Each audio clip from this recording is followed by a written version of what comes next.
मुख्यमंत्री Shivraj Singh Chauhan press conference को संबोधित कर रहे हैं।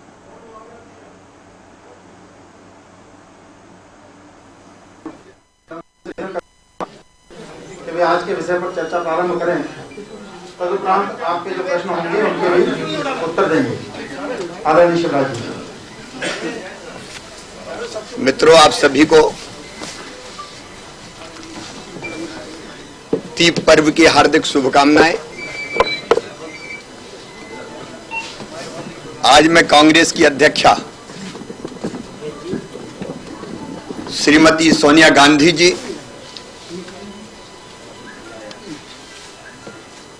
और युवराज कहूं या और कुछ कहूं,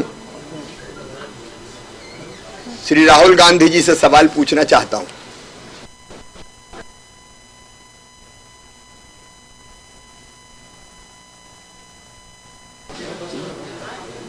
गुफकार संगठन बनाए, अलायंस बनाए, 8 दलों ने एक होकर बनाया है। अब इसको मैं गुफकार अलायंस कहूं या एंटी नेशनल अलायंस कहूं या एंटी पीपुल अलायंस कहूं,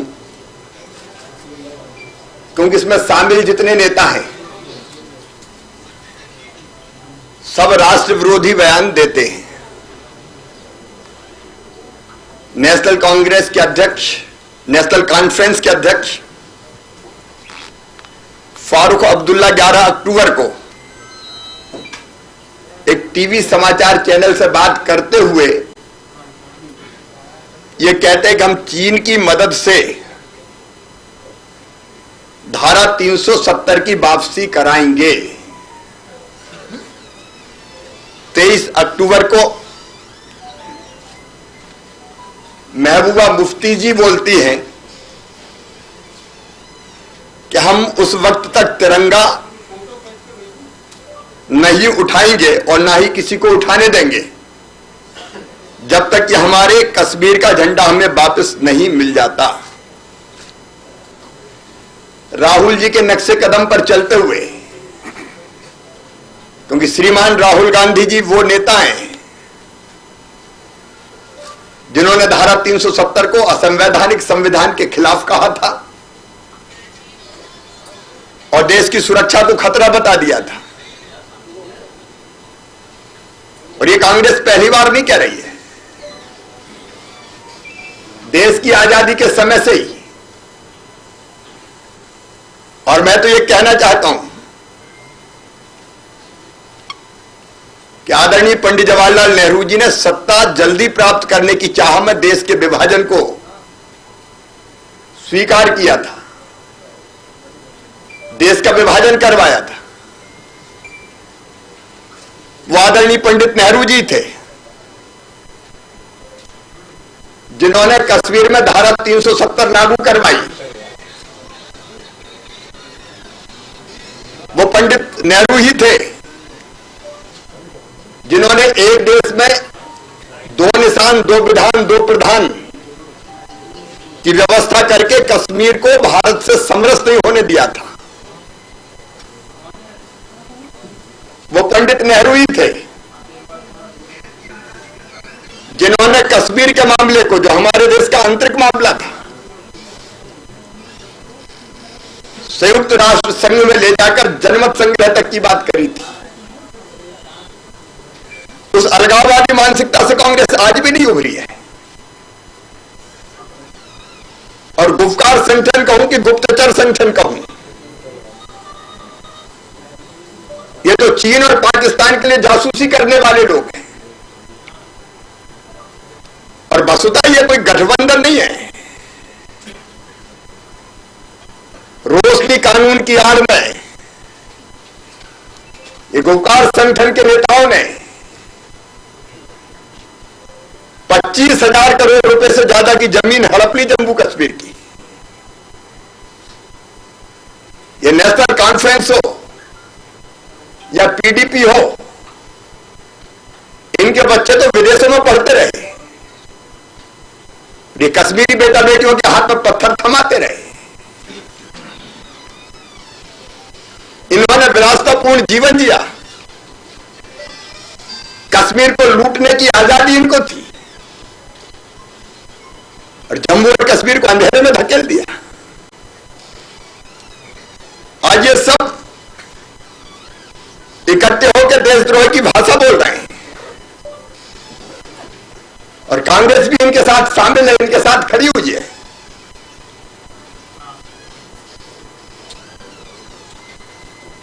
एक और युवा नेता है कांग्रेस के कश्मीर के जहांगीर सिरवाल, उन्होंने विवादित बयान दिया कि अमेरिकी राष्ट्रपति चुनाव में जीत हासिल करने वाले जो बाइडेन से आर्टिकल 370 को लागू करवाएंगे। कांग्रेस बताया कि कुछ और सुनना बाकी रह गया है और फारूक अब्दुल्ला ने देशविरोधी बयान को पहली बार नहीं दिया है। कई बार राष्ट्र के खिलाफ बोले, भारत के खिलाफ बोले, हमारे देश के खिलाफ बोले। आतंकी मकबूल वट से उनके रिश्ते से सब परिचित है। कांग्रेस का ये सफाई देना कि गुप्कार डिक्लेरेशन का हिस्सा नहीं है, बेतुका तथ्यों से परे है। कांग्रेस गुप्कार डिक्लेरेशन का हिस्सा तब भी थी, अब भी है और ये उनके कश्मीर के नेताओं के बयानों से स्पष्ट हो रहा है। कांग्रेस गुप्कार डिक्लेरेशन के साथ मिलकर चुनाव भी लड़ रही है। जो जिला विकास परिषद के चुनाव हो रहे हैं, वास्तव में कांग्रेस हमेशा से इन देशद्रोही ताकतों का साथ देती रही है। यहां तक कि पी चिदम्बरम साहब खुलेआम करें, गुलाम नबी आजाद करें कि कश्मीर से धारा 370, कश्मीर में धारा 370 फिर से बहाल होनी चाहिए। 13 नवंबर को जम्मू कश्मीर प्रदेश कांग्रेस समिति ने गुप्कार गठबंधन में शामिल होने की घोषणा की थी।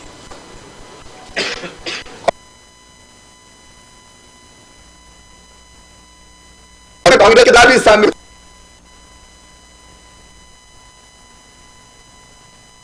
के नेता संवाद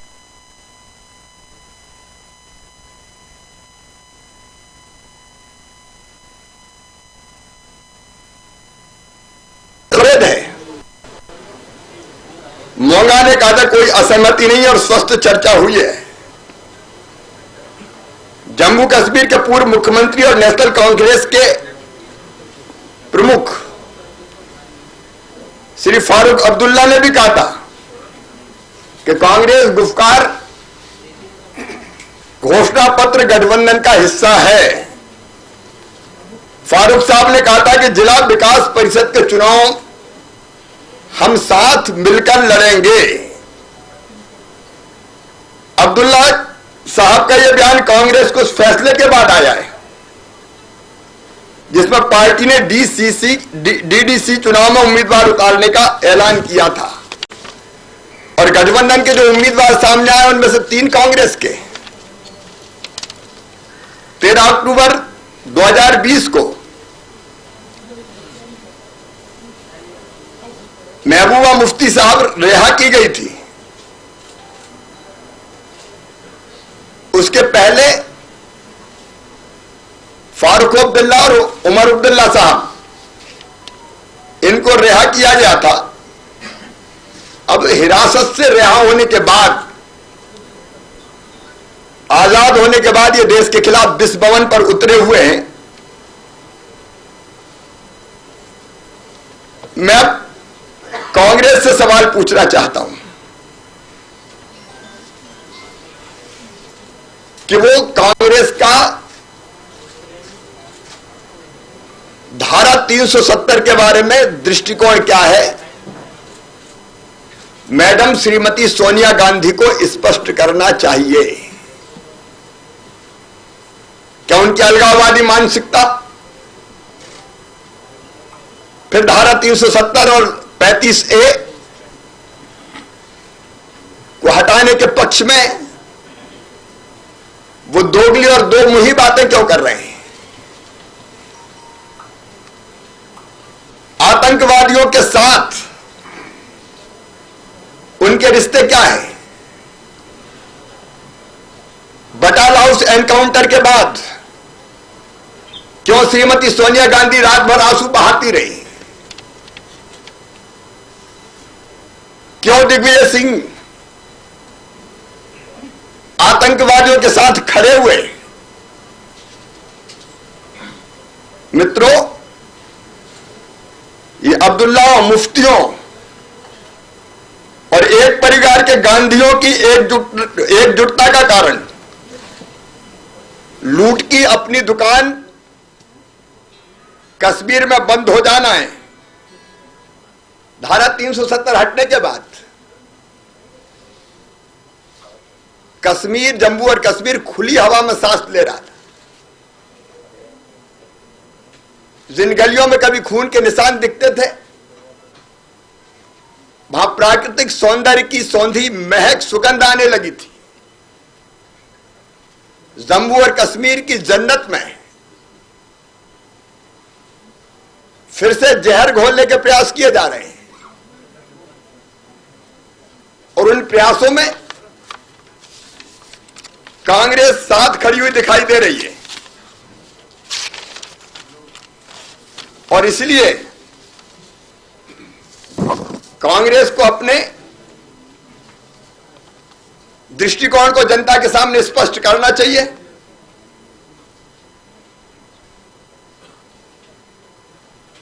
क्या कांग्रेस गुफकार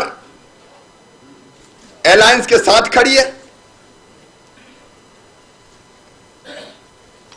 आज मैं मैडम श्रीमती सोनिया गांधी से यह पूछना चाहता हूं और देश भी यह जानना चाहता है, क्यों धारा 370 के विरोधी है? क्यों कश्मीर की फिजाओं में फिर से जहर घोल के आतंकवाद को बढ़ावा देना चाहते हैं? क्यों उनके बयान और उनका दृष्टिकोण आतंकवाद और आतंकवादियों के साथ खड़ा हुआ दिखाई दे रहा है? मुझे तो इतना ही कहना था। आप जो गुप्कार, जो अलायंस के दो अलायंस के गुप्कार उसके संघ के जो बता रहे हैं, सिर्फ पीडीपी के साथ आप जम्मू कश्मीर में बीजेपी सरकार बना सकती है, एनसीपी एनडीए का हिस्सा रही है, तो ये सर अभी विरोध में इसलिए चल रहे या फिर नजरिया जो है बीजेपी का? किसी भी राष्ट्र विरोधी दृष्टिकोण वालों के साथ भारतीय जनता पार्टी कभी नहीं रहेगी और इसलिए हम उस गठबंधन से बाहर हो गए थे, वो सरकार गिरी थी। तो क्या ऐसी लद्दाख में राष्ट्रद्रोह है, इसमें कुछ कार्रवाई की अपेक्षाएं अपनी केंद्र सरकार से बनती हैं? सही बात तो यह है कि रोशनी की आड़ में हजारों करोड़ रुपए के जो जमीन घोटाले हुए उसकी जांच अब सीबीआई कर रही है और जांच की आंच जब गुफकार अलायंस के लोगों के पास, नेताओं के पास आने लगी, तब उन्होंने बचने के लिए इस तरह के अलायंस बनाए और कोई भी देशद्रोही दृष्टिकोण हो देश कभी स्वीकार नहीं करेगा। सिन्हा जी, क्या ये जब वहां डीसीसी के चुनाव शुरू हुए तभी बीजेपी को समझ में आया कि सब बुरा है?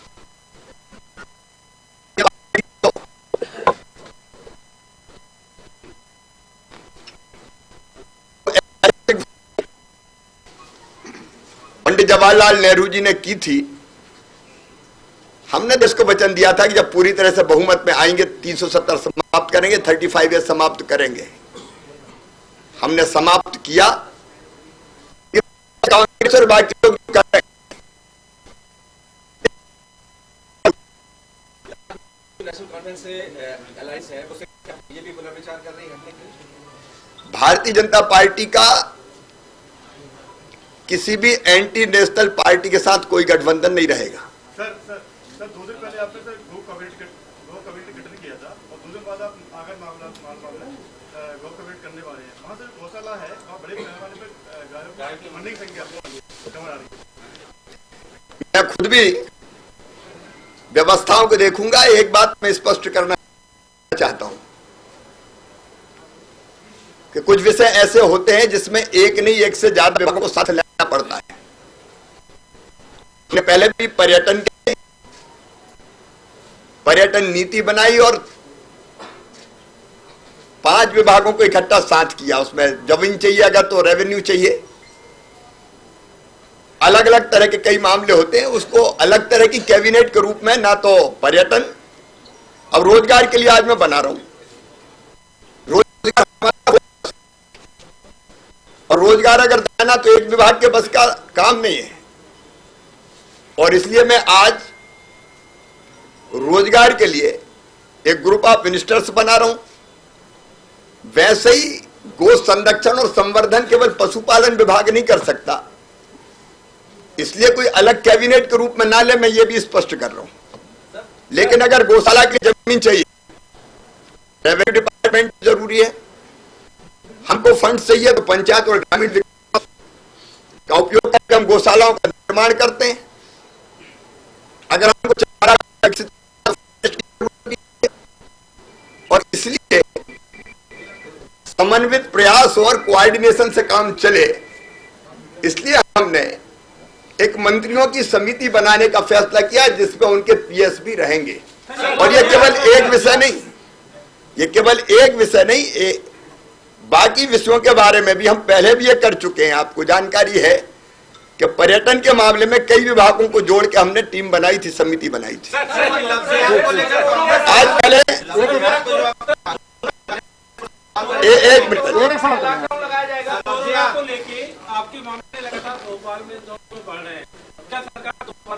आज मैं विस्तार से 3 बजे कोरोना की समीक्षा कर रहा हूं। कोरोना को रोकने के लिए जहां जो आवश्यक है वो उपाय किए जाएंगे, लेकिन आज की जो मेरी प्रेस कॉन्फ्रेंस थी उसका मूल विषय यही था। बाकी विषयों पर चर्चा के लिए मैं उपलब्ध रहूंगा। धन्यवाद, बहुत बहुत धन्यवाद। अलग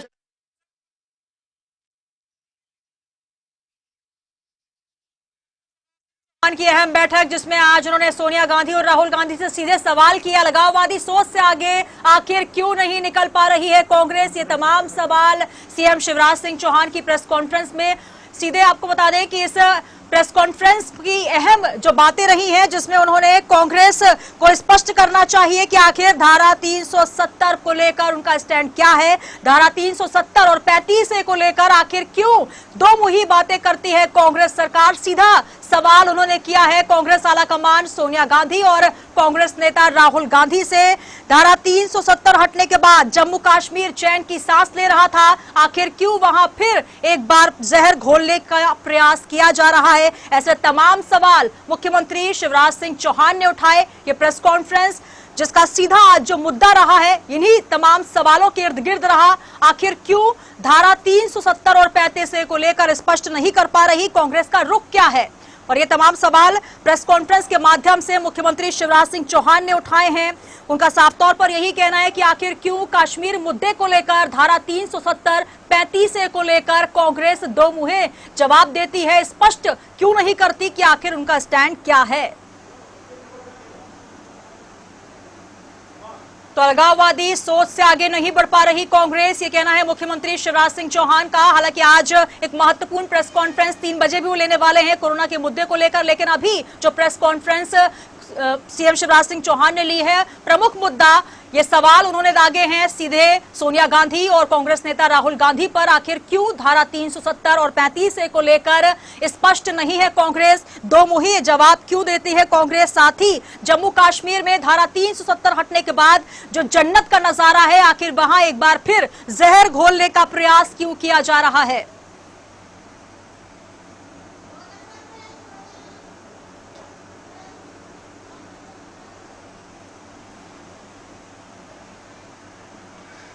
तो सीधे लाइव प्रेस कॉन्फ्रेंस आप सुन रहे थे मुख्यमंत्री शिवराज सिंह चौहान की, जहां उन्होंने सवाल दागे कांग्रेस पर सीधे। आखिर क्यों धारा 370 को लेकर राहुल गांधी विरोध करते आए, सोनिया गांधी राहुल गांधी दोनों ही 370 और 35A को लेकर स्पष्ट क्यों नहीं है, उनका स्टैंड क्या है, दो मुही बातें आखिर क्यों। साथ ही सीएम शिवराज सिंह चौहान ने प्रेस कॉन्फ्रेंस में कई सवाल दागे और ये तंज किया कि आखिर क्यों अलगाववादी सोच से आगे नहीं बढ़ पा रही है कांग्रेस। कांग्रेस हमेशा से दो मुही बातें करती आई है, राहुल गांधी को 370 को लेकर आखिर वे स्पष्ट क्यों नहीं है। साथ ही उन्होंने अलगाववादी सोच से आगे क्यों नहीं बढ़ रही कांग्रेस, ये भी सवाल कांग्रेस से सीधे किए हैं। साथ ही जम्मू कश्मीर में धारा 370 हटने के बाद जो नजारा जन्नत सा है, जहां पर एक अमन चैन का माहौल है, आखिर वहां एक बार फिर जहर घोलने का प्रयास क्यों किया जा रहा है और इसमें कांग्रेस साथ क्यों दे रही है अलगाववादी ताकतों का?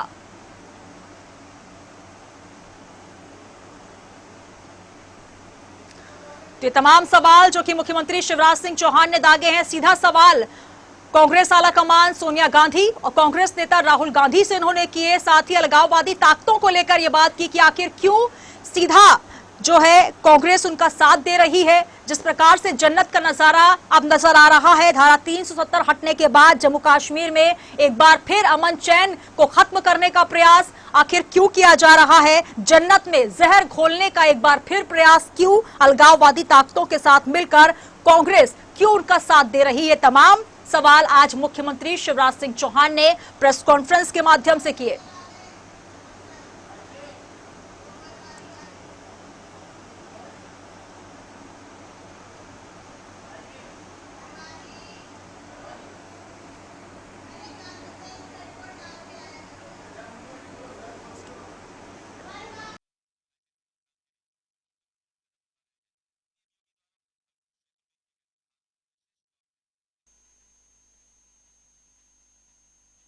सीएम शिवराज सिंह चौहान की आप सुन रहे थे, जिसमें उन्होंने अलगाववादी ताकतों को लेकर जिक्र किया। साथ ही कांग्रेस आला कमान सोनिया गांधी और कांग्रेस नेता राहुल गांधी पर सवाल दागे कि आखिर क्यों अलगाववादी सोच से आगे नहीं बढ़ पा रही है कांग्रेस। जो जन्नत का नजारा नजर आ रहा है जम्मू कश्मीर में धारा 370 हटने के बाद, आखिर क्यों कोई क्लियर स्टैंड नहीं ले पा रही है कांग्रेस? ये तमाम सवाल और तमाम मुद्दे आज इस प्रेस कॉन्फ्रेंस के रहे। इसी के साथ ही इस बुलेटिन में इतना ही। दीजिए इजाजत और आप बने रहिए न्यूज वर्ल्ड के साथ।